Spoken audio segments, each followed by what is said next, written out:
با درود به روان موزارت یکی از آثار موزارت انتخاب کردم که به عنوان طنز اینجا برای شما قدری در اون دخل و تصرف کنم.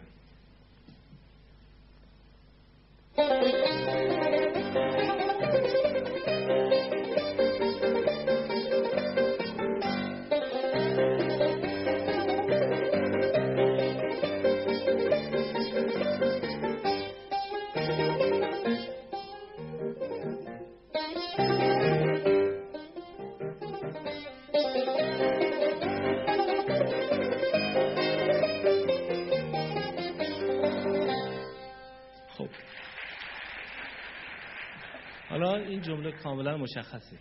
حالا فرض کنید که در یک جمعی به جایی که این گونه جملات رو بزنیم از وسط جمله حالت دیگری پیدا میکنه و در حقیقت نوعی خودمانی میشود. ببینید